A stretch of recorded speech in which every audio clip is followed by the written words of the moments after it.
ان السمع والبصر والفؤاد کل اولئک کان عنہ مسئولا. یہ نگاہ کی قوت سماعت،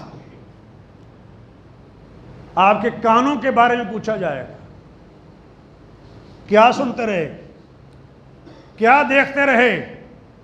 فؤاد، دل کے بارے میں پوچھا جائے گا، دل کیا سوچتا رہا، کیا پلاننگ کرتے رہے، دل صاف تھا کہ نہیں، اپنے مومن بھائیوں کے بارے میں دل صاف تھا کہ نہیں، عزیزوں کے بارے میں صاف تھا کہ نہیں، اپنے رشتہ داروں کے بارے میں دل صاف تھا کہ نہیں، مومنین کے بارے میں دل صاف تھا کہ نہیں، اللہ کے اولیاء کے بارے میں دل صاف تھا کہ نہیں، نبیوں سے محبت تھی کہ نہیں.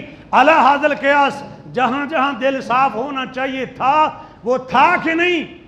دل کے بارے میں پوچھا جائے گا اور نگاہ کے بارے میں بھی پوچھا جائے گا اور کانوں کے بارے میں بھی پوچھا جائے گا، کیا دیکھتے تھے، کیا سنتے تھے اور کیا سوچتے تھے.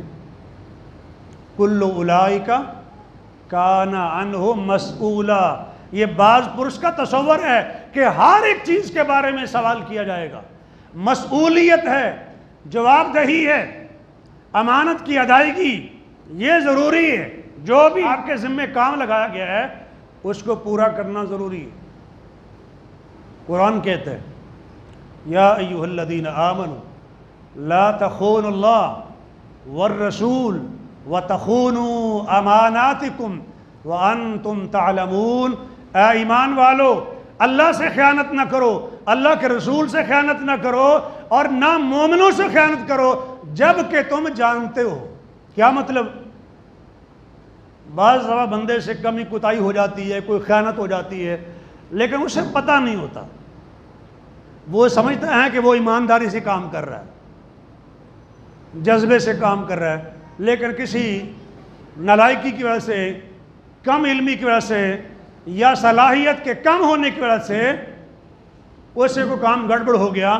جس کو حق دینا تھا اس کو نہ دے سکا، جس کا نہیں بنتا تھا اس کو دے دیا. بھئی یہ بھی اس میں آتا ہے نا. لیکن فرمایا کہ وہ انتم تعلمون، یہ نہیں ہونا چاہیے مومنوں کہ تمہیں پتہ بھی ہو کہ اس کا استحقاق نہیں ہے، اس کا حق نہیں اور پھر بھی دے رہے ہو، اور جس کا حق بنتا تھا جانتے بوجھتے اسے محروم کر رہے ہو. یہ نہ کرنا لا علمی میں ہو گیا اور چیز ہے. یہ ایمان والوں سے اللہ تعالیٰ فرما رہے ہیں. پھر قرآن کہتے ہیں ان اللہ یأمرکم ان تؤدوا الامانات الی اہلہا. اللہ نے بہت اچھی نصیحت کی ہے تمہیں. ان اللہ نعم ما یعظکم بہ. وہ کیا ہے؟ اللہ تمہیں حکم دیتا ہے کہ جن کی امانتیں تمہارے پاس ہیں وہ امانتیں ان کے سپرد کر دو جن کی وہ امانتیں ہیں، اور جب فیصلہ کرو تو عدل کے ساتھ فیصلہ کرو. یہ اللہ تعالیٰ نے حکم فرمایا. یعنی یہ بعض پرسی کا تصور ہے. اور پھر قرآن یہ کہتا ہے کہ یہ انسان جو مشقت میں پیدا کیا گیا ہے، فی کبد، اس کا معنی یہ ہے کہ اس کی زندگی ہر مرحلے میں اس طرح کی ہونی چاہیے کہ وہ محنت کرنے والا ہو، وہ کوشش کرنے والا ہو، نیکی میں آگے بڑھنے والا ہو، آسائش پسند نہ ہو، یعنی بالکل نکھٹو قسم کا نہ ہو، نکما قسم کا نہ ہو، کام کا بندہ ہو، محنت کرنے والا ہو. کہ اللہ کے رسول نے فرمایا تمہاری آنکھوں کا بھی تمہارے اوپر حق ہے، تمہارے جسم کا بھی تمہارے اوپر حق ہے، تمہارے گھر والوں کا بھی تمہارے اوپر حق ہے، تمہارے مہمان کا بھی تمہارے اوپر حق ہے. ہر حق والے کو اس کا حق ادا کرو، اور وہ چیزیں جو انسانی جسم کو نقصان پہنچاتی ہیں ان سے خود بھی بچاؤ اور دوسروں کو بھی بچاؤ اس سے. شاید میں پوری وضاحت تو نہیں کر سکتا کہ ان تمام کاموں سے اپنے آپ کو بچاؤ جو جسم کو نقصان پہنچانے والے. آپ سوچ لیں کہ اگر آپ کے جسم کو چائے سے نقصان پہنچتا ہے تو نہ پئیں. آپ کو شوگر ہے، آپ کو سویٹ کھانے سے نقصان پہنچتا ہے تو نہ کھائیں. آپ کو بی پی کا مسئلہ ہے، نمک زیادہ استعمال کرنے سے جسم کو نقصان پہنچتا ہے، نہ کریں. علی ھذا القیاس آپ کے جسم کا آپ کے اوپر حق ہے. یہ اللہ کے رسول نے فرمایا، بخاری مسلم کی حدیث ہیں. کہتے ہیں کوئی بات نہیں ہے، کھا پی لو، سانس اللہ کی مرضی آئے نہ آئے. اللہ کے بندو، اللہ نے تمہیں عقل دی ہے، شعور دیا ہے کہ یہ چیز تمہارے لیے نقصان دہ ہے، پھر کہتے ہیں بس دیکھ لیں گے، اس کے بعد پرہیز کر لیں گے، بعد میں ٹھیک ہو جائیں گے. یہ طریقہ صحیح نہیں. وہ تو برادران یوسف کی سوچ ہے نا کہ یوسف کو راستے سے ہٹا دو، تکونوا من بعد قوما صالحین، اور اس کے بعد نیک بن جانا. یعنی پہلے بد پرہیزی اور اس کے بعد پرہیز. یہ آپ کو معلوم ہے کہ بعد میں آپ کو پرہیز کا موقع ملنا ہے یا نہیں ملنا. اس لیے یہ ہر مسئلے میں فتوے نہیں چلتے. ایک عمومی بات آپ کو بتا دی گئی کہ ہر اس چیز سے، ہر اس عادت سے، ہر اس خوراک سے، ہر اس کلام سے، ہر اس بات کے سننے سے، ہر اس چیز کو سوچنے سے، ہر اس چیز کو دیکھنے سے اپنے آپ کو بچاؤ جو آپ کے جسم کو نقصان پہنچانے والی. آپ جو سارا دن پریشان رہے اور رات کو بھی ہڑبڑا کے اٹھ کھڑے ہوئے کہ مووی ایسی دیکھی تھی آپ نے، ہوتا کہ نہیں ہوتا؟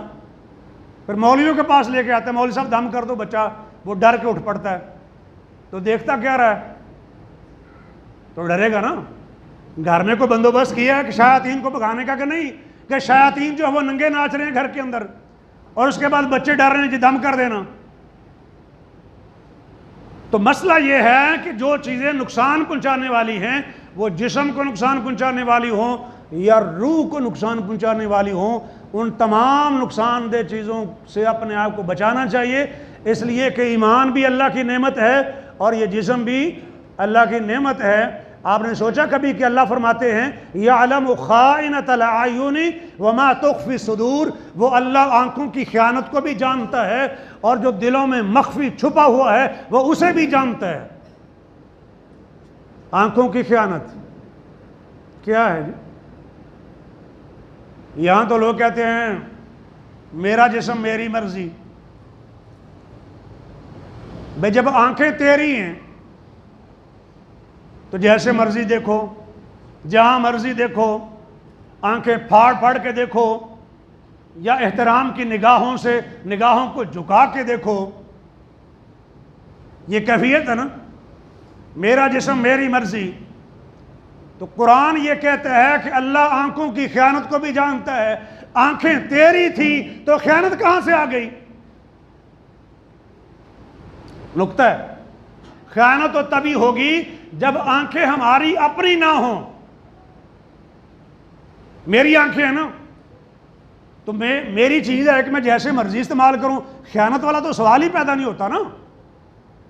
تو خیانت کی بات تب آئے گی جب وہ چیز میری نہیں ہے. اور آنکھوں کی خیانت اس لیے ہے کہ یہ آنکھیں اللہ کی عطا ہیں، ان آنکھوں کا مالک اللہ ہے اور ہمارے پاس بطور امانت کے ہیں. ہم ان کا وہی استعمال کریں گے جو مالک کی مرضی کے مطابق ہوگا. مالک کی مرضی کے مطابق ہوگا تو امانت ہے، مالک کی منشا کے خلاف ہوگا تو خیانت ہے. فرمایا وہ آنکھوں کی خیانت کو بھی جانتا ہے اور دل کے مخفی خیالات کو بھی جانتا ہے.